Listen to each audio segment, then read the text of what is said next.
Screen visible है? Yes ma'am. सब कुछ क्लियर है ना? Okay, so free body diagram पढ़ा था, याद है आपको फ्री बॉडी डायग्राम क्या था? क्या था बताओ? जो चीजें क्लियर नहीं होती क्लियर करके चलो, ऐसे नहीं। फ्री बॉडी डायग्राम लगने वाले फोर्सेस। हाँ, मैं फिर से बता रही हूँ, अगर ये basically Newton's law of motion यहाँ से शुरू होता है, एफबीडी। अभी तक तो इंट्रोडक्शन था, अब न्यूमेरिकल्स एफबीडी पे ही आएंगे, तो यहाँ से आपको न्यूमेरिकल अप्रोच लगानी आनी चाहिए। तो मैं फ्री बॉडी डायग्राम की एक बार फिर से डेफिनेशन दे रही हूँ। अगर मेरे पास कोई भी ऑब्जेक्ट है मास m, फ्री बॉडी डायग्राम में हम क्या करते हैं, उस ऑब्जेक्ट को एक सिस्टम में अगर गिवन है तो उसको सिस्टम से आइसोलेट कर लेते हैं। आइसोलेट करने के बाद एक्स एंड वाई डायरेक्शन के फोर्सेस को हम क्या करते हैं, कैलकुलेट करते हैं। ठीक है, दोनों डायरेक्शन में जिधर भी फोर्स लग रहे हैं, तो वाई डायरेक्शन में जनरली कौन से फोर्सेस लगते हैं, that is normal force and weight, that is mg। And this is Y direction forces. X direction में जनरली क्या क्या फोर्सेस लगते हैं, अगर मेरा ऑब्जेक्ट फॉरवर्ड डायरेक्शन में प्लस एक्स डायरेक्शन में मूव कर रहा है, it means it is accelerating. मैं ये बता रही हूँ हाइपोथेटिकल, ऐसा नहीं कि इसमें हर बॉडी में ऐसे ही होगा। ठीक है, अगर ये आगे मूव कर रहा है तो इसमें पीछे भी कोई फोर्स लगेगा, opposite force, that is friction. ठीक है, तो ऐसे मेरे पास फोर्सेस गिवन होंगे। अब मैं एक्स डायरेक्शन के फोर्सेस को कैलकुलेट कर लूंगी एंड वाई डायरेक्शन के फोर्सेस को कैलकुलेट कर लूंगी। I suppose the system is in equilibrium. ठीक है, ये इक्विलिब्रियम स्टेट में है। तो अगर ये इक्विलिब्रियम में है, मैम अगर कोई ऑब्जेक्ट किसी ऑब्जेक्ट से टच में होता है तो उस पर परपेंडिकुलरली नॉर्मल फोर्स लगता है ना? टच में होगा लाइक दिस, अगर आप ऐसे बोल रहे हो। Yes ma'am. हाँ, अब ये दोनों एक दूसरे को कंप्रेस करेंगे, है ना? टच में तो कंप्रेस करेंगे, तो m1 इधर करेगा, that will B n1, n2 इधर करेगा, दैट विल बी n2। अगर ये रेस्ट स्टेट में है तो, अगर ये रेस्ट, नॉर्मल फोर्स क्यों लगता है अगर कोई ऑब्जेक्ट किसी के टच में होता है तो? बेटा नॉर्मल फोर्स मतलब it is kind of the phenomena which is showing that two objects are interacting with their molecules. मतलब यहाँ पर अगर वो टच में, तो मैंने बताया था कि मॉलिक्यूलर इंटरैक्शन होता है कि कोई भी दो ऑब्जेक्ट अगर टच में आते हैं, तो उसकी वजह से अब मैं आइसोलेट करके मैं देख रही हूँ। बट अगर सिस्टम में है तो मैं ये देखूंगी, सिस्टम का मतलब क्या है कि दो या दो से ज्यादा ऑब्जेक्ट्स वहां पर हो, एक अलाइनमेंट में हो, चाहे वो कैसा भी अरेंजमेंट हो। जैसे यहाँ पर ये ऐसे एक दूसरे के साथ रखे हुए हैं तो टच में है। तो यहाँ पर मैं ये शो करने की कोशिश कर रही हूँ कि m1 और m2 आपस में क्या कर रहे हैं, एक दूसरे को कंप्रेस कर रहे हैं, they are trying to compress. क्योंकि इस यूनिवर्स में हर एक ऑब्जेक्ट अपने आप को ऐसा फ्री नहीं है। इस यूनिवर्स में every object is interacting with each other.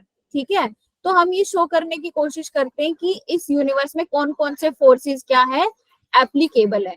तो m1 और m2 अगर एक साथ लगे हुए हैं तो हम ये देखेंगे कि अगर इसके साथ एक और ऑब्जेक्ट है तो डेफिनेटली इसका इस पे कोई इफेक्ट पड़ेगा। ठीक है, दोनों पे एक दूसरे का इफेक्ट पड़ेगा। और फ्री बॉडी डायग्राम अगर मैं बनाती हूँ तो मैं उसमें ये शो करती हूँ कि this is equilibrium position, this is isolated from the system. तब मैं यहाँ पर अलग से दिखाऊंगी। ठीक है, तो ये आपको कुछ भी गिवन हो, अब ये दोनों अगर एक दूसरे के साथ टच में है तो n1 n2 ऐसे लग रहा है, तो अर्थ भी कोई लगा रही है। अब उस अर्थ का फोर्स मैं क्या लूं, जब ऐसा कोई सिस्टम बनता है तो अर्थ अगर लगा रही है तो उस ऑब्जेक्ट पर एक और, अब अर्थ की वजह से तो इस पे नॉर्मल फोर्स लगेगा ना, that will be known as are.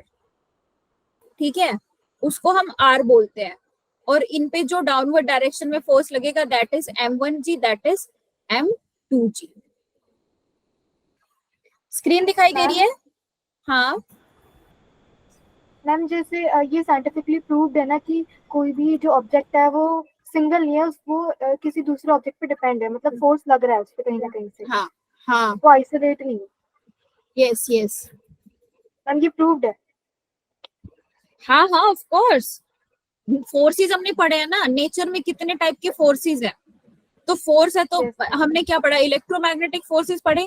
Electromagnetic force का मतलब है जहां पर भी इलेक्ट्रोमैग्नेटिक रेडिएशंस है वहां पर ये फोर्स एप्लीकेबल है। इलेक्ट्रोमैग्नेटिक रेडिएशंस मतलब जो सनलाइट मेरे पास आ रही है, सनलाइट इज इलेक्ट्रोमैग्नेटिक रेडिएशन, ठीक है। उसमें सारी तरह की फ्रीक्वेंसी, सारी तरह की वेव्स है, radio waves, microwaves, X rays, gamma rays, ठीक है। तो ये सारी तरह की वेव्स है। तो जहां पर भी इलेक्ट्रोमैग्नेटिक रेडिएशंस है वहां पर इंटरचेंज होगा मॉलिक्यूल्स का, ठीक है, और हर एक ऑब्जेक्ट एक दूसरे से इंटरैक्ट करेगा, ये कहने का मतलब है। ग्रेविटेशनल फोर्स भी क्या करे कि कोई भी दो ऑब्जेक्ट है यूनिवर्स में, चाहे कहीं पर भी है, they are interacting with each other with a force, whether this force is strong और वीक। वो वीक भी हो सकता है, स्ट्रॉन्ग भी हो सकता है, and it depends on the distance between them. What it? Yes, ma'am. Yes, ma'am. ठीक है। तो अगर ये ऑब्जेक्ट, मैं इस ऑब्जेक्ट की बात कर रही हूँ, सो एक्स डायरेक्शन में इस पे फोर्सेस हो जाएंगे। आप ये देखोगे that this small F frequency is equal to acceleration. Frequency नहीं, friction. Friction is a kind of force and this is acceleration, ठीक है। तो इस डायरेक्शन में भी फोर्स ही इक्वेट करेगा उसको। तो इस डायरेक्शन में अगर एक्सलरेशन है तो फोर्स क्या हो जाएगा, F is equal to M A. So this is equal to ma. This is in the x direction. y direction में कौन कौन से फोर्सेस हैं? इक्विलिब्रियम स्टेट में है, मतलब ये रेस्ट स्टेट में है, इस पे कोई भी फोर्स इम्बैलेंस नहीं है, equal and opposite in nature. तो इक्वल एंड ऑपोजिट है तो मैं उनको ऐसे लिख सकती हूँ ना, now it is n is equal to mg। ऐसे हम क्या बनाते हैं, फ्री बॉडी डायग्राम बनाते हैं, ठीक है।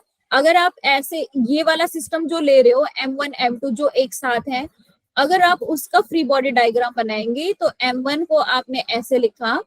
अब देखो इस पे कौन कौन से फोर्स लग रहे हैं, r is in upward direction, mg is in downward direction, और अब इस पे एक और फोर्स लग रहा है साइड में, दैट इज n1 जो m2 की वजह से लग रहा है, ठीक है। This will be like that. और अगर ये रेस्ट स्टेट में है, it means there is no acceleration in this, किसी भी डायरेक्शन में, एक्स डायरेक्शन में इसमें कोई भी एक्सलरेशन गिवन नहीं है, ये रेस्ट स्टेट में है। What it? रेस्ट स्टेट में है तो इसके फोर्सेस क्या बनेंगे, एक्स डायरेक्शन में F X is equal to n1, ठीक है, and F Y is equal to R is equal to mg। ये इसकी इक्वेशंस बन जाएंगी। समझ में आया? Yes, ma'am. Yes, मैम एक चीज और पूछी थी, जैसे बलून के अंदर अगर हम गैस करते हैं और वो फ्लोट करता है तो उसमें फोर्स कहाँ से लगेगी? आवाज क्लियर नहीं आ रही बेटा आपकी, डिस्टरबेंस मैम आ रहा है। जैसे मैम बलून में अगर हम गैस भरेंगे तो वो फ्लोट करेगा, तो उसमें फोर्स कहाँ कहाँ से लगेगी? फोर्स कहाँ कहाँ से लगी? एमजी तो नहीं लगेगी क्योंकि वो ऊपर की तरफ जा रहा है। हाँ, ऊपर की तरफ जा रहा है। mg उधर भी है बट वहां पर एक अपथ्रस्ट फोर्स लग रहा है। अपथ्रस्ट पता है, बायोन्सी, बायोन्सी, अपथ्रस्ट फोर्स, ठीक है। तो उस पे उतना ही फोर्स लग रहा है जितना उसमें वेट है, और जो उसमें हवा भरी हुई है बलून में, वो जितना ऊपर जाती जा रही है वो उस अपथ्रस्ट के, उस फोर्स को अपथ्रस्ट कहते हैं, ठीक है। और वो इस वेट mg के, उसमें वेट है, वो उस वेट mg के ऑपोजिट डायरेक्शन में मूव कर रही है। ऐसे तो जब हम प्लेन में बैठते हैं तो प्लेन में बैठते क्या मासलेस हो जाते हैं क्या, हम पे अर्थ कोई फोर्स नहीं लगा रही होती है, लगा रही होती है ना, बट स्टिल हम ऊपर उड़ रहे होते हैं। तो वहां पे क्या होता है, सोचो इसके बारे में। सेम ही हो गया ना, अब थ्रस्ट फोर्स लग रहा है। अगर ये प्लेन उड़ रहा है और प्लेन में क्या है, फ्यूल है, ठीक है, तो फोर्स mg नीचे की तरफ लग रहा है, लेकिन जो ये प्लेन है, प्लेन में फ्यूल है और वो उसको यूज करके वो अपने आप को ऊपर लेके जा रहा है, ठीक है। और नीचे की तरफ भी एक एयर ड्रैग होता है, नीचे की तरफ भी फोर्स लगता है उस पे, जो उसको रोकने की कोशिश करती है। मतलब हवा है नेचर में, ठीक है। अब जब एयर ऊपर जा रहा है तो वो हवा क्या करेगी, उसको जाने से रोकेगी, क्योंकि एयर हमेशा क्या ऑब्जर्व करता है, रेजिस्टेंस प्रोड्यूस करता है एयर। तो जब प्लेन ऊपर जाएगा तो वो उस एयर रेजिस्टेंस को क्रॉस करके ही जाएगा ना, ठीक है। तो एक वो प्लेन खुद पे एक अपवर्ड डायरेक्शन में फोर्स लगा रहा है, और वो किस वजह से लगा पा रहा है, क्योंकि उसमें क्या है, फ्यूल है, और वो वेट उस पे स्टिल लगा हुआ है, वो उसके ऑपोजिट डायरेक्शन में जा रहा है। तो it means this upward force is equal to mass into gravity, वो वेट के इक्वल ही होगा, ठीक है। अब थ्रस्ट फोर्स यस मैम, समझ में आया? यस मैम, ऐसा कुछ भी नहीं है कि जहां पर आपकी बॉडी मासलेस हो जाए, वो स्पेस ही है, ओके, कि कुछ भी चीज है वो मासलेस हो जाए, उस पर कोई वेट ही ना लगे, वो चीज फिजिकली ट्रू नहीं है, ठीक है। तो ये हमने पढ़ लिए थे contact force, non contact force. ये क्वेश्चन हो गया था, ये क्वेश्चन आप ट्राई करो। स्क्रीन दिख रही है ना? Yes ma'am. 3 blocks are suspended by a light string as shown in the figure. ऐसे फिगर गिवन है that T1, this is 1 box, this is 2 box, this is 3 box, ठीक है। T1, T2 and T3. What is the value of T so that system is in equilibrium? आपको value of T निकालनी है, tension निकालनी है, कैसे निकालेंगे?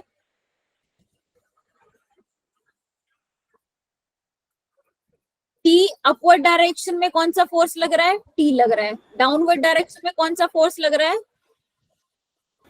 mg। mg। Total m निकाल दो, कितना m है टोटल? मैम 3 बार लग रहा है ना। या 30। तो आप इसको सेपरेटली निकाल लो, या आप टोटल करके निकाल लो। सो टोटल बनाओगे तो कितना, 7 kg बन रहा है। So T1 will be equal to 7g। अगर सेपरेटली करोगे तो पहले 1.5 kg को लो, उस पे ऊपर डायरेक्शन में T1 लग रहा है, नीचे की डायरेक्शन में 1.5 kg लग रहा है, 1.5g लग रहा है। फिर अगेन जो दूसरा बॉक्स है उसके लिए बनाओ, ऐसे वेट ऐड होता जाएगा ना।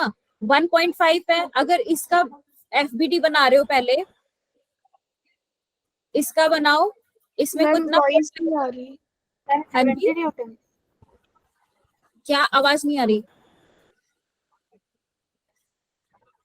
मैम वॉइस ब्रेक हो रही है।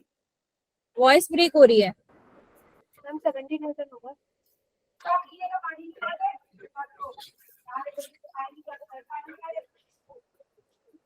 मुझे चार्ज लगा। ट्राई करो, क्वेश्चन आंसर निकालो। What is tension T? Ma'am 70 Newton होगा। हम 75 आ रहा T1, T2, T3 निकालना था ना टोटल। मैम कैसे करना यही समझ नहीं आया। ये समझ नहीं आया, ठीक है। अब हमने हर एक ब्लॉक को अलग अलग ले लिया। T1 का आपको पता है दैट ये 1.5 kg इस पे ब्लॉक 1 है, इस पे 1.5 kg लग रहा है, ठीक है। मैम स्क्रीन स्टक हो गई। स्टक हो गई? Yes ma'am. वेट कर लो 1 मिनट, आ जाएगी।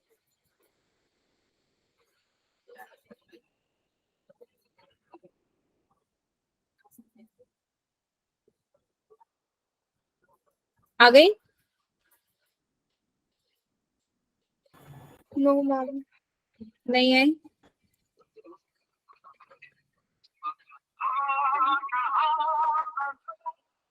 मैम आ गई। आ गई, ठीक है। Yes ma'am. पहले ब्लॉक 1 का बनाओ आप, मेरा पेन दिख रहा है। Block 1 is 1.5 kg, upward direction में लग रहा है T1, डाउनवर्ड डायरेक्शन में लग रहा है 1.5 इंटू 10 जी, मैं यहाँ पर 10 ले रही फिर हूँ। से स्टक हो गई। This is 15 Newton. फिर से स्टक हो गई? Yes ma'am.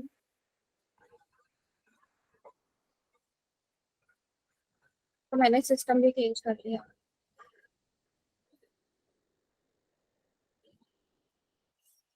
अब क्या दिख रहा है? यस मैम अब दिख रहा है। दिख रहा है, यस मैम।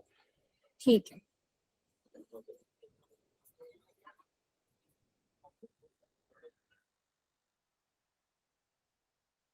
सबसे पहले आप बनाओ ब्लॉक 3, ब्लॉक 2, ब्लॉक 1 का फ्री बॉडी डायग्राम बनाते हैं। मैम तो इसको जो मैम तीनों के मास को ऐड करके नहीं कर सकते सीधा? क्या नहीं कर सकते? मैम तीनों बॉक्स के मास को ऐड करके भी तो हम कर ऐड सकते हैं करेंगे, सीधा। ऐड करेंगे तो जो उसमें जो टेंशन आएगी वो इन तीनों टेंशन का सम आएगी, T1 plus T2 plus T3, वो इनका सम आएगी। लेकिन यहाँ पर हमें पूछा क्या है, T पूछा है, बट हम T1 T2 T3 निकाल के देखते हैं कि इसको सॉल्व कैसे करते हैं। आप टोटल करके भी निकाल सकते हो और आप अलग अलग करके भी निकाल सकते हो, लेकिन अभी हम क्या सीख रहे हैं, तो हम क्या करेंगे, ब्रेक करके देखेंगे कि T1 T2 T3 को अलग अलग कैसे ट्रीट किया जा सकता है। ओके ठीक है। अब देखो जो आप ब्लॉक 3 है इसको अलग से ले लो, इसका फ्री बॉडी डायग्राम बनाते हैं। तो ब्लॉक 3 पे इसका खुद का वेट है 4 kg और इस पे टेंशन लग रही है T3। So T3 is equal to mass into gravity, that is 4 newton. T3 यहाँ से डायरेक्ट क्या हो गया, 40 न्यूटन हो गया। ठीक है। सो ब्लॉक 2 की बात करते हैं। ब्लॉक 2 पर है 1.5 kg। अब ब्लॉक 2 पर अपवर्ड डायरेक्शन में फोर्स लग रहा है T2 और डाउनवर्ड डायरेक्शन में कितना फोर्स लग रहा है। अब 1.5 kg के साथ एक और ब्लॉक अटैच है, मतलब 4 kg भी अटैच है ना। तो ब्लॉक 2 पर 1.5 kg डिवाइड इस पे डाउनवर्ड डायरेक्शन में लग रहा है, एक तो टेंशन T3 और एक वेट mg जो इसका फोर्स था 4 kg का था। ठीक है, ये यहाँ पर लगाएंगे। और तो T2 जो ये वाला अपवर्ड डायरेक्शन का T2 होगा, that will be equal to this T3 plus its downward force. So T2 is in upward direction and T3 it is equal to in downward direction T3 plus इसका खुद का wait, that is 15 Newton. ठीक है। So T2 is equal to T3 plus 15 Newton and T3 हमने find out किया था, that is 40 Newton. So T2 कितना हो जाएगा, 55 न्यूटन। समझ में आया? नहीं आया तो बोलो, दोबारा बताती हूँ। नहीं आया तो बताओ, मैं दोबारा बताती हूँ। यस मैम आ गया। तनिष्का यस मैम आ गया। आ गया? सिमिलरली आप T1 के लिए करो। T1 पे क्या क्या फोर्स लग रहा है, 1.5 kg। T1 अपवर्ड डायरेक्शन में एंड डाउनवर्ड डायरेक्शन में कौन कौन सा लग रहा है, एक तो T2 लग रहा है। ठीक है, T2 प्लस T3। अब इसके नीचे क्या सिस्टम है, T2 प्लस T3 और दोनों का वेट, जो दोनों ब्लॉक जो नीचे की तरफ है। सो T2 प्लस T3 एंड इसका वेट कितना हो जाएगा, 1.5 प्लस 4 इज 5.5। ठीक है, तो ये इसके y एक्सिस के फोर्सेस हो गए। So this T1 will be equal to this, और T2 T3 की हमने वैल्यूज फाइंड आउट कर ली है, वहां से आपको T1 का आंसर मिल जाएगा। For example this T1 is equal to T2 plus इसका मास। ठीक है, so T1 is equal to T2 plus 15 newton and T1 is equal to 70 newton. और अगर आप डायरेक्ट कर रहे होते तो डायरेक्ट में भी क्या निकलता, ओनली T1 हम फाइंड आउट कर सकते थे। टोटल सम कितना था, 7 kg and T1 will be equal to 7 into 10. 10 is the G. So T1 would be here 70 Newton. ठीक है, so that would be only for the block 1. लेकिन हमने यहाँ पर अलग अलग ब्लॉक के लिए अलग अलग T2 और T3 फाइंड आउट किया है। आपको करना क्या है, आपको हर एक ब्लॉक को अलग से ले लेना है, फिर देखना है कि उस पे इंडिविजुअली क्या क्या फोर्सेस लग रहे हैं। फॉर एग्जाम्पल जो ब्लॉक 3 था 4 kg पे डाउनवर्ड डायरेक्शन में लग रहा है, अपवर्ड डायरेक्शन में देयर इज ओनली T3। अब जो ये T3 है ये सम होगा T1 और T2, मतलब इनका जो अपवर्ड जो दोनों ऊपर की तरफ जो ब्लॉक्स हैं, इन दोनों का रिजल्टेंट T3 होगा, वो हम वहां से फाइंड आउट कर लेंगे। फिर जो इसका आएगा वो T2 में ऐड होता जाएगा, फिर उन दोनों का निकाल के फिर T1 में जो आएगा उसको हम ऐड करते जाएंगे। ठीक है, ऐसे या तो आप इनके मासेस को ऐड कर लो, या फिर एक बार ही ऐड करके निकालो, या फिर आप अलग अलग करके निकालो, आंसर सेम आएगा। ठीक है, और क्वेश्चंस करते हैं, क्लियर हो जाएगा। वेट, नेक्स्ट क्वेश्चन दिख रहा है स्क्रीन पे, यस मैम। इसको लिखो अपनी नोटबुक में।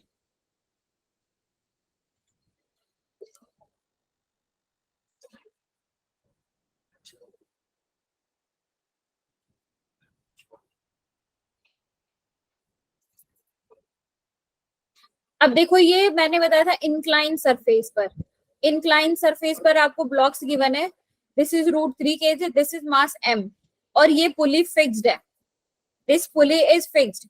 अब हमें क्या करना है, फोर्स निकालना है, find the value of m such that both the blocks are in equilibrium. अगर इक्विलिब्रियम में है तो मुझे मास m निकालना है, तो क्या करोगे, सबसे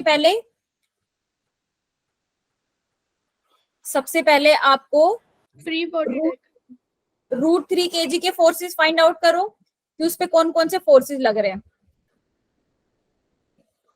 नॉर्मल फोर्स, ग्रेविटेशनल फोर्स और tension.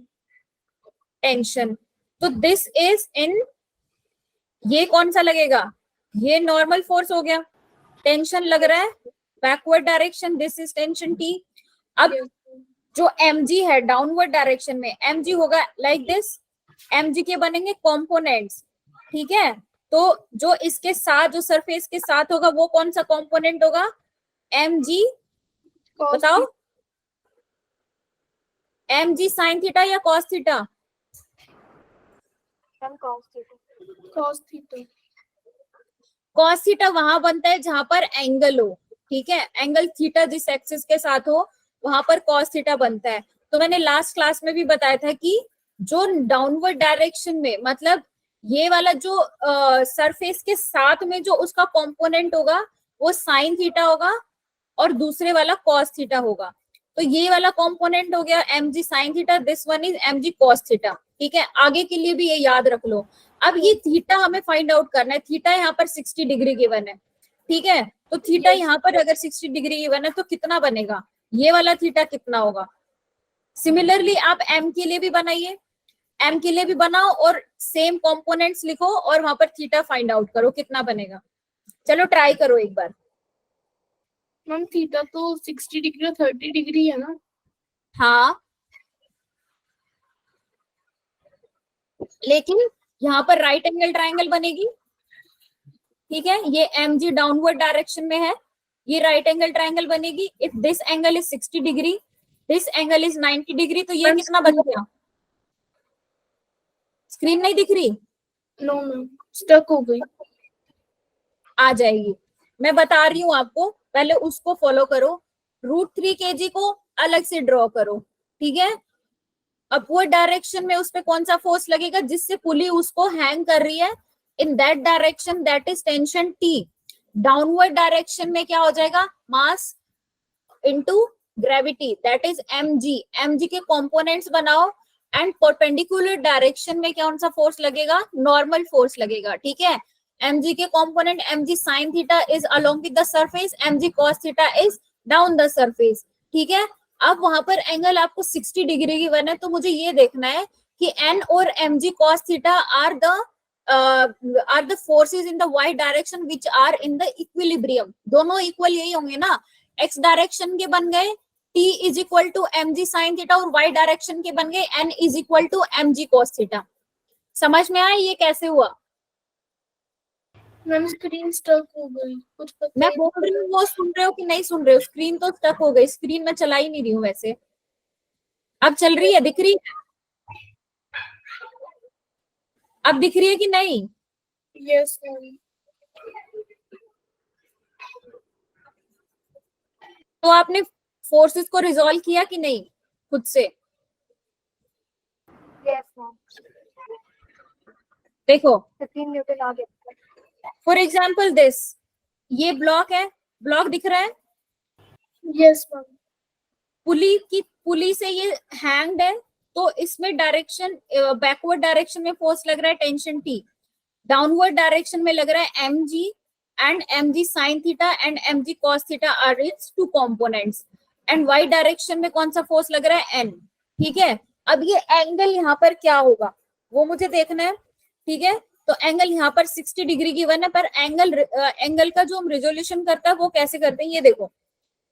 If this angle is 60 degree, तो मास mg is in the perpendicular direction on this axis.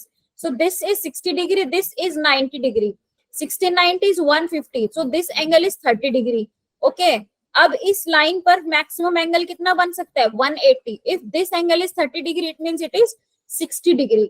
तो यहाँ पर जो कंपोनेंट लूंगी मैं वो लूंगी साइन 60 और कोस 60। अब एक्स डायरेक्शन के फोर्सेस कौन कौन से हैं? एक्स डायरेक्शन में कौन कौन से फोर्सेस हैं बताओ भाई। 10 क्या? अगर इस ब्लॉक को मैं ऐसे सरफेस पे रख देती हूँ लाइक दिस, ठीक है, तो इधर कौन सा लग रहा है टी, इधर कौन सा लग रहा है √3 जी साइन 60 डिग्री। क्या नहीं आ रही? स्क्रीन नहीं आ रही? मैम जब से आपने स्लाइड नीचे करी है तब से स्ट्रगल।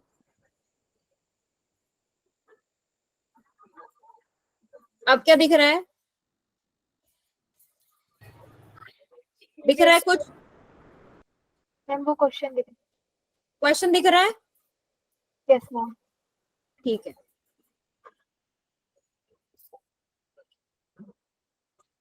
अब ये √3 kg का ब्लॉक का जो मैंने बनाया हुआ है, मैं इसको शेडो कर रही हूँ। ये आपको दिख रहा है, इसके फोर्सेस आपको दिख रहे हैं एक्स और वाई डायरेक्शन के। Yes ma'am. तो एक्स डायरेक्शन के फोर्सेस कौन कौन से हैं?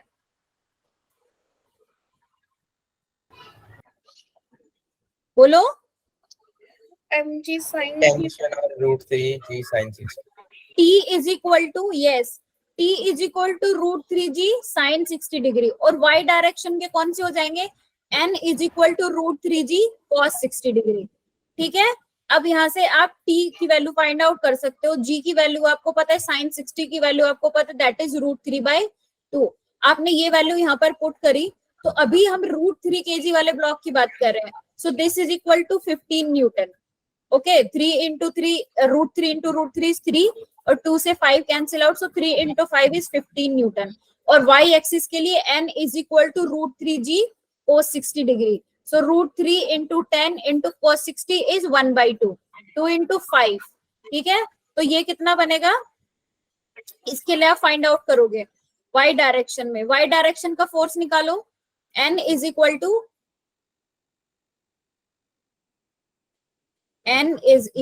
√3 g cos 60 degree, that is √3 into 10 into cos 60 is 1/2,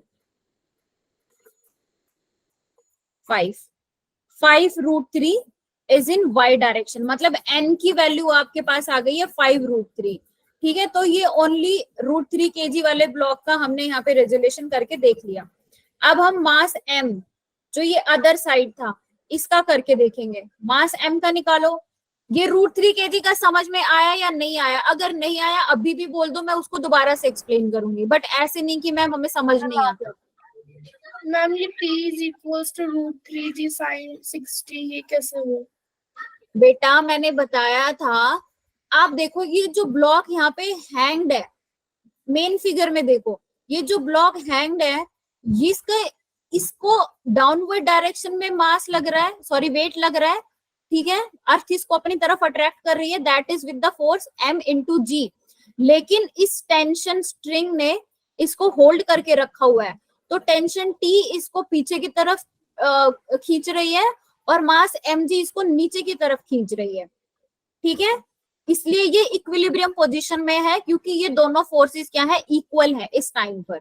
तो ये x डायरेक्शन के फोर्सेस हो गए। y डायरेक्शन में क्या होगा? अब ये वाला जो सरफेस है वो इस ब्लॉक पर एक फोर्स लगा रहा है जो कि है अपवर्ड डायरेक्शन में, जिसको हम n कहते हैं। क्लियर है? Yes ma'am. अरे ऐसे मत बोलो यार मरे मन से, आ रहा है तो बोलो, नहीं आ रहा तो भी बोलो, मैं दोबारा बता दूंगी। ये चीज क्लियर होनी चाहिए। बट हुआ कि नहीं हुआ? मैम आ गया समझ। यस मैम आ गया। अब जो मैं बता रही थी mg cos थीटा और mg sin थीटा, वो किधर लगेंगे? देखो mg, अब इस ब्लॉक पर mg लग रहा है, ये मेरा पेन चलता हुआ दिख रहा है ना, या नहीं दिख रहा? नो मैम, नहीं दिख रहा? No ma'am. रेड पेन से जो भी मैं लिख रही हूँ नहीं शो हो रहा क्या? मैम अब दिख यस रहा है। मैम हो गया। अब हो गया? Okay, so this was in the downward direction, mass into gravity, ठीक है। अब मैंने बताया था कि इसके बनते कंपोनेंट्स, तो जो जिस एंगल के साथ, जिस एक्सिस के साथ एंगल होता है, means this angle is 60 degree, so इसके कंपोनेंट्स बन जाएंगे this is mg cos theta and this is equal to mg sin theta. तो अब देखो इस डायरेक्शन में, मतलब वर्टिकल डायरेक्शन में कौन कौन से फोर्सेस यहाँ पर इक्विलिब्रियम में है। This tension T is equal to sine component of weight, so I can write in the x direction that T is equal to mg sin theta। समझ में आई ये बात? Yes, ma'am. And in this y direction n के opposite में कौन सा force है, कौन सा कंपोनेंट है फोर्स का, that is cos theta, so I can write n is equal to mg cos theta। और कुछ नहीं करना, बस यहाँ पर आपको m की वैल्यू गिवन है, g की वैल्यू आपको पता है, एंगल्स आपको पता है, आपको वो पुट करने और आंसर निकालना है, दैट्स इट। अब क्लियर हुआ? तनिष्का, इज इट क्लियर और नॉट? ठीक है। अब मास m जो है, ये m है, इसके लिए बनाओ, सिमिलरली इसके लिए कंपोनेंट्स बनाओ, क्या क्या बनेंगे? चलो ट्राई दो खुद को एक, ट्राई इट। मैम ये जो M ब्लॉक है उसके, हाँ हाँ, एम ब्लॉक, जो दूसरी साइड एम ब्लॉक लटका हुआ है ना, इसका बनाना है आपको। तो मैम उसके भी एक तो नॉर्मल हो जाएगा और एक mg हो जाएगा। mg के फिर हम दोबारा से कंपोनेंट कर देंगे। हाँ, बस अब इसमें चेंज क्या हुआ है, इधर मास √3 था, इधर ओनली मास m है, ठीक है। इधर 60 डिग्री एंगल था, इधर कितना है, 30 डिग्री एंगल है। सिमिलरली सारी चीजें इक्वल रहेंगी, उनका भी निकाल दो, n और t और n कितना लग रहा है उस पे फाइंड आउट।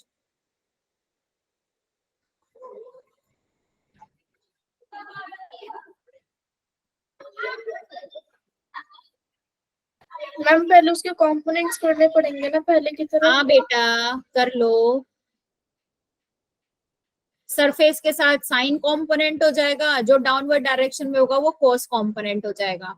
और इधर आपने n निकाला तो इधर आप n1 लिख लो या n डैश लिख लो, क्योंकि दोनों की वैल्यू सेम नहीं आएगी ना। तो मैम एक m sin थीटा और एक m cos थीटा होगा। Yes, theta is 30 degree. So T tension T is in equilibrium with mg sin 30 degree and n dash is equal to is in equilibrium with mg cos 30 degree. Find out. अब पूछा है आपको मास m की value आपको पूछी है, ठीक है। मैम अभी दोबारा बताना आपने क्या कहा। कौन सी चीज दोबारा बताऊं बेटा? कौन किसके साथ इक्विलिब्रियम है। एक्स डायरेक्शन और वाई डायरेक्शन पे फोकस करो ओनली। तो जो ये वाली लाइन आपको दिख रही है, टेंशन टी किसके साथ इक्विलिब्रियम में, साइन कंपोनेंट ऑफ वेट, ठीक है। T is equal to mg sine 30 degree and this n dash is in equilibrium with mg cos 30 degree.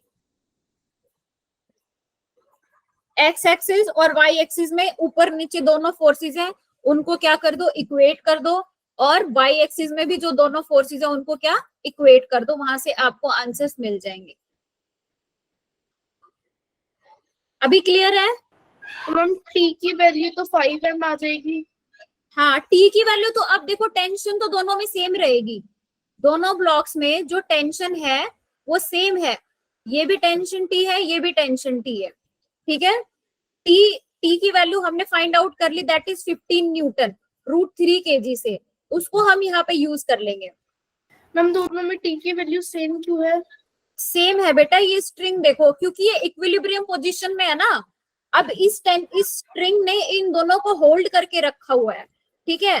It means these are in equilibrium position. Equilibrium position में है तो जो string है वो string in दोनों पर इक्वल फोर्स लगा रही है, तभी वो रुके हुए हैं, अदरवाइज वो क्या करता, ब्रेक कर देता।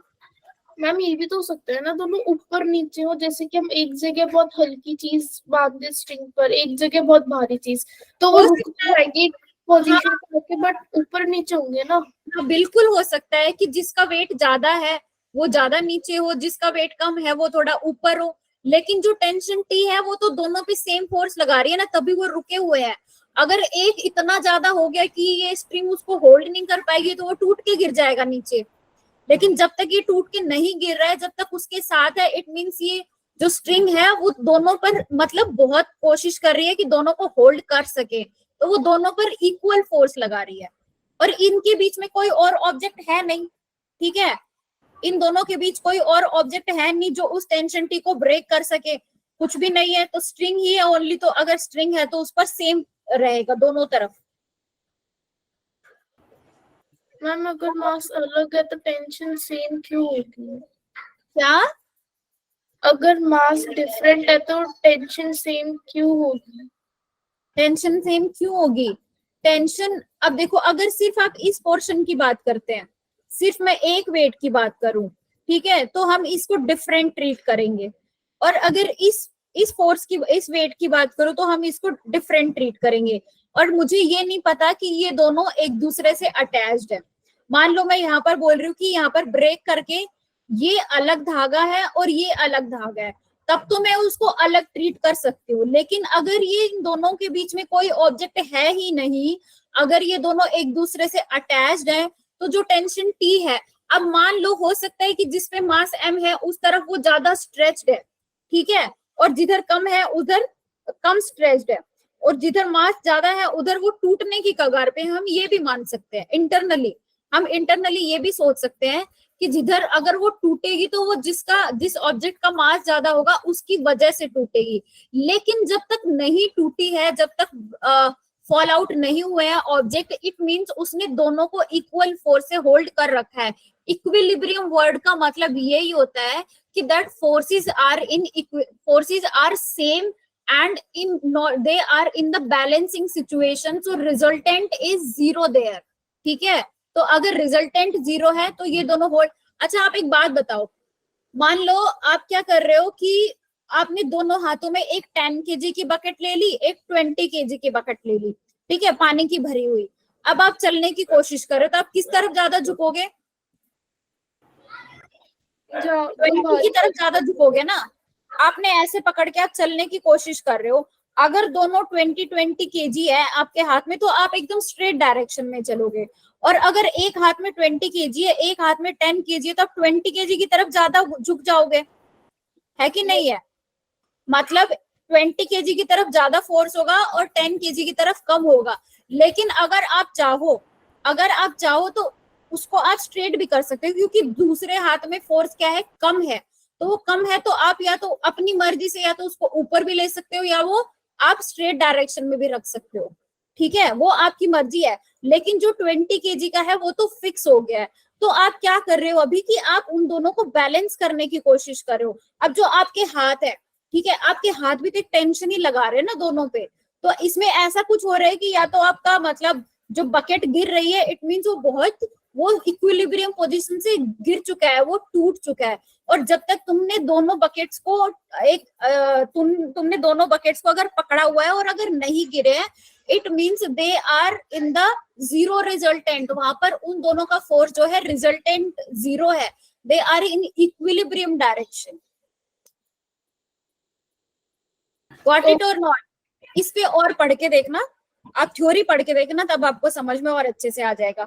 और आप प्रैक्टिकली भी करके देख सकते हो कि आपने एक धागा लिया, उस पे आप छोटे छोटे ब्लॉक्स को बांध के देखो, तब आपको समझ में आएगा कि इंटरनली कुछ भी हो सकता है। लेकिन अगर आप एक्सटर्नली देख रहे हो, इंटरनल फोर्सेस तो बहुत तरह के होते हैं जो हम नहीं यहाँ पे कंसिडर कर रहे, लेकिन आप अगर एक्सटर्नली देखते हो तो एक्सटर्नली तो इक्विलिब्रियम स्टेट, अगर यहाँ पर इक्विलिब्रियम वर्ड लिखा है, it means this tension is same अगर दोनों के बीच में कोई और फोर्स, कोई और ब्लॉक नहीं है तो। ठीक है, अभी पूछो क्या डाउट है? लिखा है तो जो टेंशन है वो सेम होगी। हाँ ओके, ठीक है। अब मास mg के कंपोनेंट्स बनाओ, बना लिए? इधर आपने टेंशन T फाइंड आउट कर ली, दैट इज 15 न्यूटन। कितना आंसर आया mass mg? m is equal to 3 kg आया सबका? किस किस का आया, please raise your hand.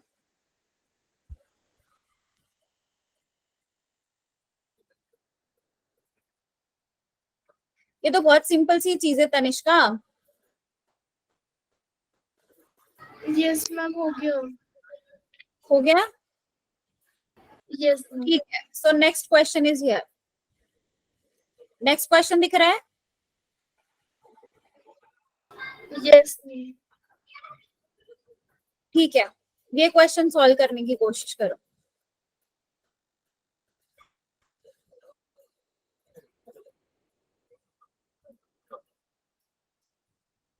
Example 5 आपको शो हो रहा है ना? Yes yes ma'am. मैम। ठीक है।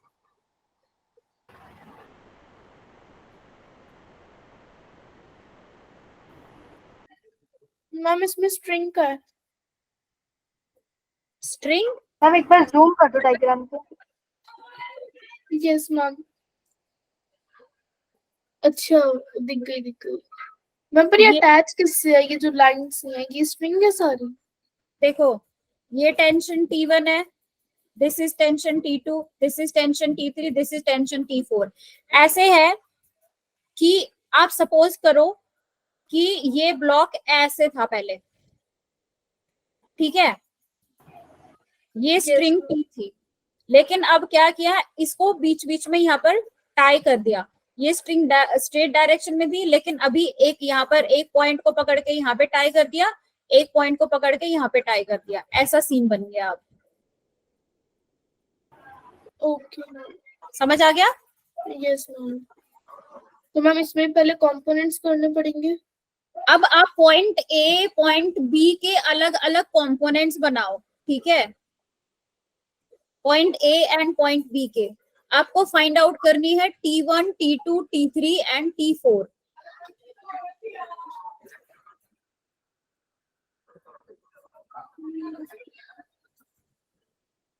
पहले ए पॉइंट पे देखो, ए पॉइंट पे क्या क्या है आपके पास। पॉइंट ए ले लो, ए पॉइंट के फोर्सेस को ड्रॉ करो।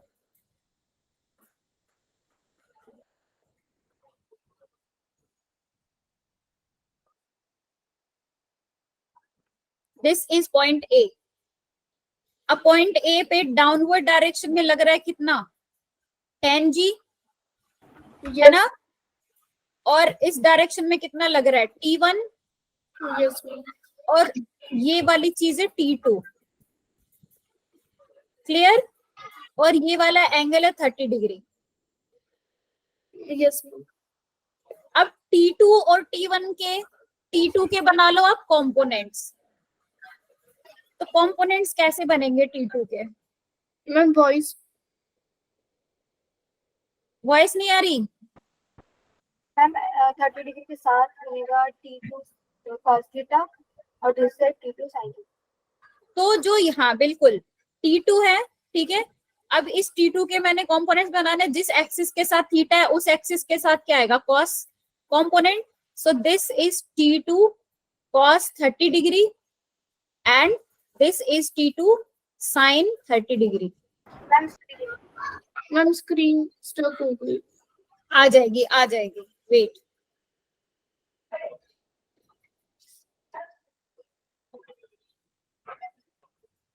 दिखा?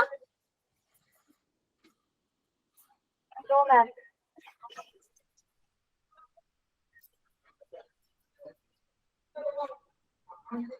लाइट आ रही है? एक होगी। बना लिए कंपोनेंट्स, दिख रही है स्क्रीन? यस मैम बना रही हूँ। कंपोनेंट्स बना लिए। अब एक्स डायरेक्शन और वाई डायरेक्शन के कंपोनेंट्स को क्या करो, इक्वल रख दो। एक्स डायरेक्शन में कौन कौन से कंपोनेंट है? T1 is equal to T2 sin 30 degree and T2 cos 30 degree. y direction में कौन सा हो जाएगा, T2 cos 30 degree is equal to 10G। Clear है? Yes ma'am. T2 की वैल्यू 20 आ जाएगी, फिर T1 की वैल्यू 10 आ जाएगी। यस। अब पॉइंट बी के लिए बनाओ। पॉइंट बी में क्या होगा, पॉइंट बी के कंपोनेंट्स बनाओ यहाँ पे। मैं बना रही हूँ पॉइंट पी के। इसके फोर्सेस मैं ड्रॉ कर रही हूँ. दिस इज T4, ठीक है. This direction is T3 and this angle is 60 degree.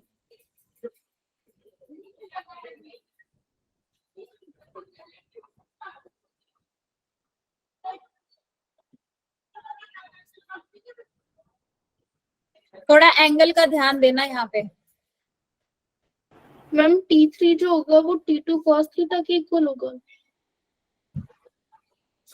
T3 is equal to, T2 cos theta. ऐसे कैसे होगा बेटा? मैम T4 sin थीटा के इक्वल होगा. अब आपको सिर्फ पॉइंट बी पे देखना है. पॉइंट बी पे कौन कौन से फोर्सेस लग रहे हैं? डाउनवर्ड डायरेक्शन में कौन सा लग रहा है? mg. T2 लग रहा है. मतलब ये वाली चीज दिख रही है T2, यस दिख रहा है. अब Yes. आप T4 के कंपोनेंट बनाओ.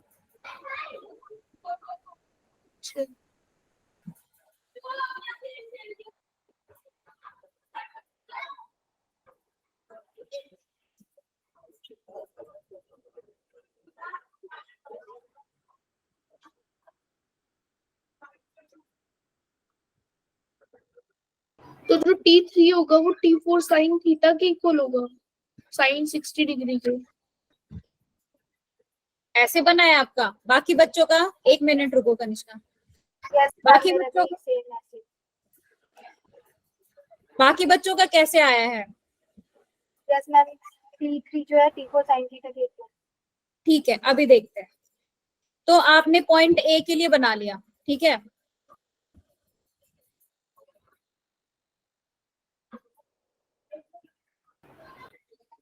मैम T4 की वैल्यू क्या है? 1 मिनट बेटा, 1 minute. This is point A. Point A के लिए आपने कर लिया था, ठीक है. तो पॉइंट ए के लिए आपको पॉइंट ए से आपको T1 और T2 की वैल्यू मिली कि नहीं मिली? पहले आप न्यूमेरिकली भी उनकी वैल्यूज फाइंड आउट करते चलो. ये क्लियर कर लो पहले. पॉइंट ए से आपको T1 की वैल्यू मिलती है 100√3 और T2 की 200√3. आ रही है कि नहीं आ रही है? Yes, ma'am. आ रही है तनिष्का? मैम मेरी तो T1 की वैल्यू 10 आ रही है और T2 की 20 आ रही है. T1 की वैल्यू 10 कैसे आए बेटा? इनटू जी तो करो पहले. अब यहाँ पे देखो T1 आपने ब्लॉक M का बनाया. पहले जो ब्लॉक है उस ब्लॉक पर जो हैंग कर रहा है उस ब्लॉक पर ऊपर लग रहा है टेंशन T. अब वो tension T is equal to T1 plus T2 plus T3 plus T4. वो सबके इक्वल है, ठीक है. So this block is having tension T in the upward direction and downward direction 100 newton. क्योंकि यहाँ पर वेट कितना है? 10 into 10 M into G. So this T is equal to 100 newton. Okay, ये चीज समझ में आई कैसे आया? ये सिर्फ ब्लॉक का फ्री बॉडी डायग्राम है और ये पॉइंट ए का फ्री बॉडी डायग्राम है. क्लियर है कि नहीं है यहाँ तक? Yes ma'am. ओनली ब्लॉक का free body diagram. Only block पर ऊपर की तरफ लग रही है टेंशन T, नीचे की तरफ लग रहा है वेट. अब ये T से ऊपर की कहानी है T1 T2 T3 T4, ठीक है. लेकिन आप डायग्राम में देखो, डायग्राम में देख रहे हो आप that this block is having tension T here और इधर नीचे की तरफ इस पे क्या फोर्स लग रहा है? mg. Okay, and tension T is equal to 100 newton. तो जो ये वाला पॉइंट ए था, मैंने यहाँ पर देखो पॉइंट ए पे मैंने लिखा है 10g नीचे की तरफ. तो आपने ये लग रहा है मुझे कि आपने ये g को मल्टीप्लाई नहीं किया, ओनली 10 ही रख दिया. यस मैम वो मल्टीप्लाई करोगे तो 100 न्यूटन आएगा. So this is 100 newton. Okay. So यहाँ पर देखो T2 cos 30 degree is equal to 100 newton आ रहा है. cos 30 की वैल्यू कितनी होती है? cos 30 is √3/2 ना? Yes ma'am. हाँ. So T2 cos 30 degree is equal to 100 newton. So it is 1/2. तो 2 जाके इधर क्या मल्टीप्लाई हो जाएगा, ठीक है, और divide by √3. So T2 is equal to 200√3 और T1 is equal to T2 sin 30 degree. So T2 की वैल्यू आपको क्या यहाँ पर T2 कितना था? 200√3 इंटू sin 30 इज 1/2. 1/2 से आप इसको मल्टीप्लाई करोगे तो आपको 100√3 नहीं मिलेगा, यस मैम। थोड़ा सा प्रेजेंस ऑफ माइंड से चलो। पॉइंट ए तक चीजें क्लियर है? Yes ma'am. Okay. Component resolution में कोई प्रॉब्लम है कि नहीं है? बता दो अभी भी। No ma'am. No ma'am. ठीक है, अब बात करते हैं पॉइंट बी के लिए। So this is point B, ठीक है। अब पॉइंट बी पर T4 लग रहा है इस डायरेक्शन में। अब एक ये टेंशन लग रही है, ठीक है। इस डायरेक्शन में T3 लग रहा है। स्क्रीन रुक गई? ओके ओके ठीक है, वेट कर लेते हैं।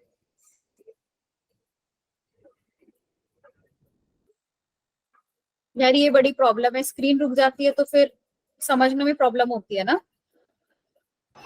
Yes ma'am.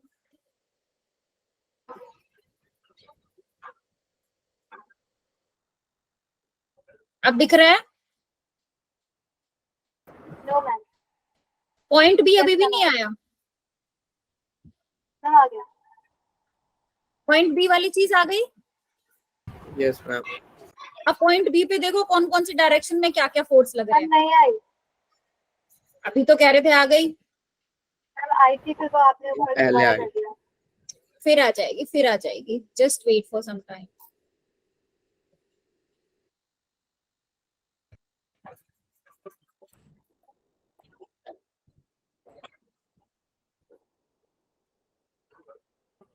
आ गई?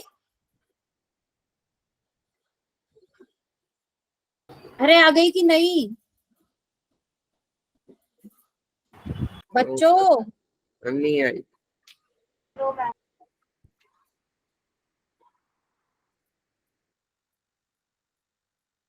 अच्छा, पॉइंट बी पे आप खुद से बनाने की कोशिश करो, जैसे जैसे मैं बोल रही हूँ। जब तक स्क्रीन आती है आप मेरे बोलने पे चलो। T4 लग रहा है, ठीक है। T4, मैम आ गई। T4 के कंपोनेंट्स बनाओ। T4 के कंपोनेंट्स बना लो, sine theta and cos theta. Theta for T4 is 60 degree here. मतलब इसमें ग्रेविटी की साइड कितना फोर्स लगेगा? किसकी साइड पे? नीचे mg कितना लगेगा अब यहाँ पे? mg बेटा देख, अब यहाँ पर T2 पॉइंट बी पर mg की वैल्यू कौन ले रहा है? T2 ले रहा है, ठीक है। Yes ma'am. तो T1 प्लस T2। T2 हम फाइंड आउट कर चुके पहले, और T2 को भी मैंने यहाँ पर क्या ले लिया, सीन में ले लिया कि T2 भी इंक्लूडेड है। अब देखेंगे जो भी T2 की वैल्यू होगी वो पुट कर देंगे। तो सिर्फ T2 आएगा, T1 प्लस T2 नहीं होगा? नहीं आएगा क्योंकि इसको हम पहले से सॉल्व कर चुके हैं ना। तो अब जो हम यहाँ पे T2 ले रहे हैं that is equal to this T1 और 10 kg। इसको रिजोल्व करने के बाद मुझे T2 की वैल्यू मिली है। तो अब मैं पॉइंट बी पे सिर्फ T2 को लूंगी क्योंकि वो वैल्यू तो मैं ऑलरेडी निकाल चुकी हूँ, तो मैं वो डायरेक्ट पुट कर दूंगी इसमें। आई समझ में बात? मैं बार बार चीज रिपीट क्यों करूं, बताओ। Okay ma'am. ओके, तो T4 के आपने कंपोनेंट्स बना लिए, T4 साइन 60 डिग्री और T4 कोस 60 डिग्री। ये T4 तक हो गया, ठीक है। और T3 is very simple. T3 के लिए अभी कुछ भी नहीं लग रहा है कि that it is in this direction, negative x direction is T3। अब यहाँ पर T2 भी लग रहा है, ठीक है। तो this T2 is also having some angle with this B point, that is angle 30 degree. अब ये 30 डिग्री कैसे आया? देखो, अगर मेरे पास दो पैरेलल लाइंस है और अगर उनको एक ट्रांसवर्सल कट कर रहा है, इट मींस वहां पर क्या एक ऑल्टरनेट एंगल बन रहा है। ऑल्टरनेट एंगल क्या हमेशा इक्वल होते हैं ना? Yes, ma'am. अब आप बोलोगे कि मैम ये 60 डिग्री था तो ये 30 डिग्री क्यों हुआ? ये आपका क्वेश्चन होना चाहिए। तो इधर देखो बेटा, यस मैम। ये वाली लाइन और ये वाली लाइन, पेन चलता हुआ दिख रहा है मेरा? Yes ma'am. ये दोनों पैरेलल लाइंस बन गई। ये क्या है? ये एक ट्रांसवर्सल बन रहा है, मतलब ऐसा सीन बन रहा है ना, एक थर्ड लाइन उसको कट कर रही है तो ट्रांसवर्सल। क्या स्क्रीन रुक गई क्या? मैम पेन नहीं चल रहा। क्या नहीं हो रहा? मुझे समझ नहीं आ रहा क्या बोल रहे हो। मैम पेन नहीं चल रहा। मैम स्टक हो गई स्क्रीन।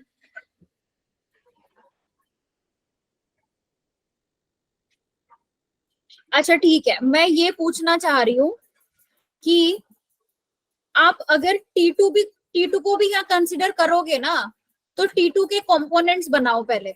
डाउनवर्ड डायरेक्शन में T2 है, तो T2 के कंपोनेंट्स बना लो, T2 साइन थीटा और T2 कॉस थीटा। चलो लिखो पहले।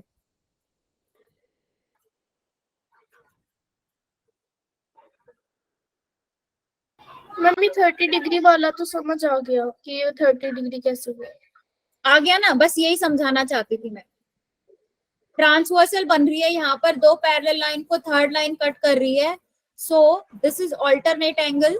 तो मुझे ये देखना था एक्चुअली कि T4 और T2 के बीच में क्या एंगल बन रहा है, ठीक है। तो वो एंगल बन रहा है 30 डिग्री। अब T2 के कंपोनेंट्स कर देंगे, जिस एक्सिस के साथ 30 डिग्री है that is T2 cos 30 degree, और जिस एक्सिस के साथ नहीं है that is T2 sin 30 degree.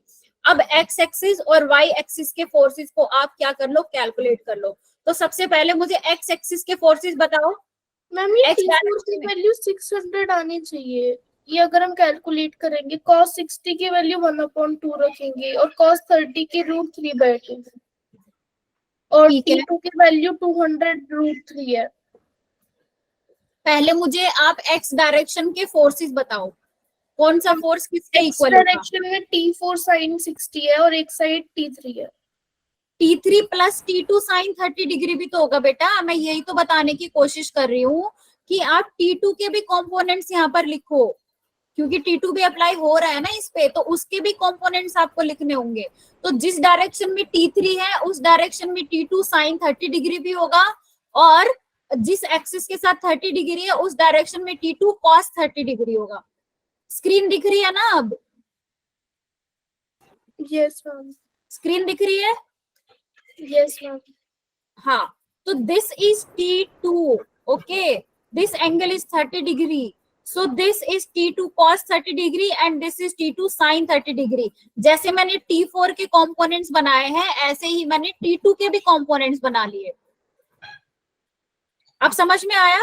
अब T3 और T2 sin 30 डिग्री एक दूसरे को ओवरलैप कर रहे हैं, मतलब हम उनको ऐड कर देंगे। अगर two vectors are overlapping we will add them. So T4 sin 60 degree is equal to T2 sin 30 degree plus T3, ये बनेगा। समझ में आया? Yes ma'am. नहीं आया तो बोलो। आई विल समझ में आया? साइड में आपने कैलकुलेशन कर रखी है T4 cos 60 is equals to ये वाई डायरेक्शन के लिए है। Yes ma'am. तो मैम फिर इसके अगर हम सॉल्व करेंगे तो T4 की वैल्यू 600 आनी चाहिए। कैसे? मैम यहाँ पे T4 into 1/2 हो जाएगा इज इक्वल्स टू में 200 √3 into √3। let me check. T4 into cos 60 is 1/2. Yes. T2 की वैल्यू कितनी आई थी बेटा? 200 √3। T2 की वैल्यू 200 √3 into cos 30 कितना होता है? √3/2।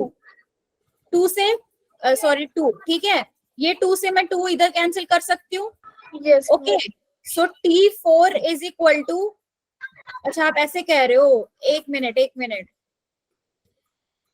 600 आनी चाहिए आपके हिसाब से। मैम वो 200/√3 होगा ना? हाँ, T2 की, sorry, yes you are right, T2 की वैल्यू 200/√3 है बेटा, मल्टीप्लीकेशन में नहीं है। Okay ma'am. T2 is equal to 200/√3 है। Okay ma'am. ठीक है, तो T4 की वैल्यू 200 आ जाएगी। वाई एक्सिस का आपको क्लियर है। एक्स एक्सिस के आप फोर्सेस मुझे एक बार बोल के बताओ कि मैम ये होगा। मैम निकाल रहे हैं जरा एक्स एक्सिस के 2 सेकंड। एक्स एक्सिस के फोर्सेस तो बता दो पहले, वैल्यू बाद में निकाल लेना। मैम एक्स एक्सिस के फोर्सेस यही होंगे। क्या सेम है?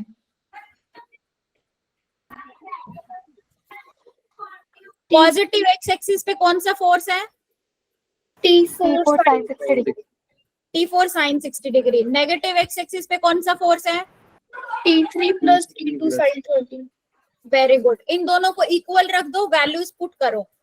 T4 की वैल्यू आपने पहले निकाली हुई है, T2 की वैल्यू आपने पहले निकाली हुई है, sin 30 आपको पता है, sin 60 आपको पता है, वहां से आप T3 फाइंड आउट कर लो।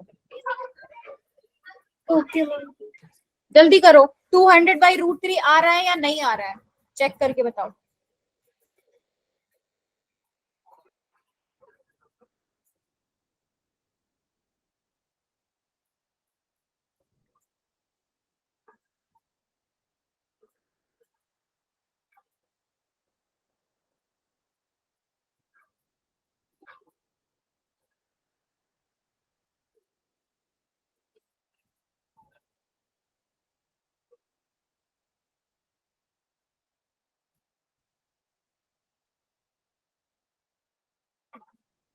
यस मैम आ रहा है 200/√3। आ गया सबका? आ गया? जिस जिसका आ गया please raise your hand.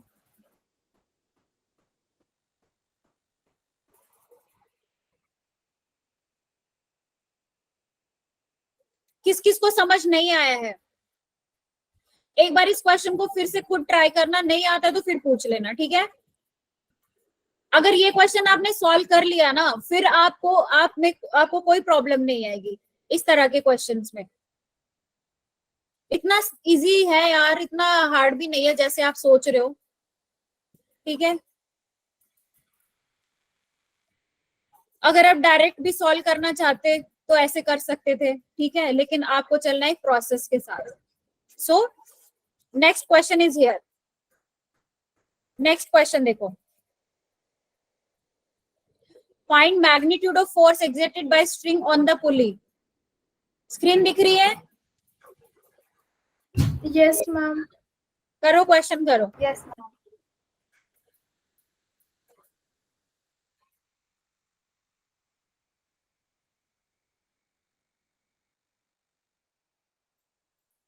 Ma'am इसमें नीचे की साइड 100 लग रहा है ना फोर्स, वो हाँ एमपी। हाँ बिल्कुल।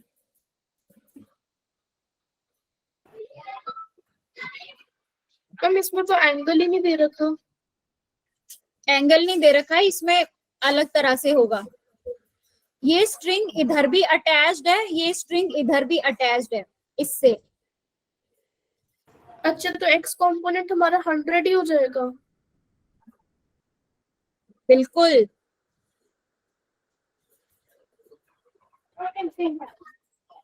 तो फिर ये जो साइड में जा रहा है इसका क्या करें अब हम? ऐसा बनेगा ना, अब ऐसा कुछ बन रहा है। मैम आपकी स्क्रीन स्टक हो गई। स्टक हो गई? अभी तो मैंने कुछ लिखा ही नहीं है। अच्छा तो मैम साइड वाले का बता दो। हाँ देखो, इस पे हिंज है, मतलब ये वाला जो चीज है ना, जो बीच में पुली से जो अटैच्ड है, ठीक है? अब ये पुली से अटैच्ड है तो ये भी इस पे कोई फोर्स लगा रही है,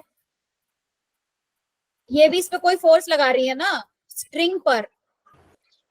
10 kg ब्लॉक का आपने फ्री बॉडी डायग्राम बनाया, डाउनवर्ड डायरेक्शन में mg लग रहा है, अपवर्ड डायरेक्शन में 100 न्यूटन लग रहा है, ठीक है? समझ में आई ये चीज? अब टेंशन मैंने बताया था सेम होगी, तो एक्स डायरेक्शन में भी कितनी टेंशन है, मतलब एक्स डायरेक्शन पे जो स्ट्रिंग की टेंशन है वही फोर्स हो जाएगी, दैट इज ऑल्सो 100 न्यूटन। और वाई डायरेक्शन में भी कितनी है, 100 न्यूटन। सो 100 न्यूटन एक्स डायरेक्शन में, 100 न्यूटन वाई डायरेक्शन में, इनका रिजल्टेंट निकाल दो, दैट विल बी आंसर।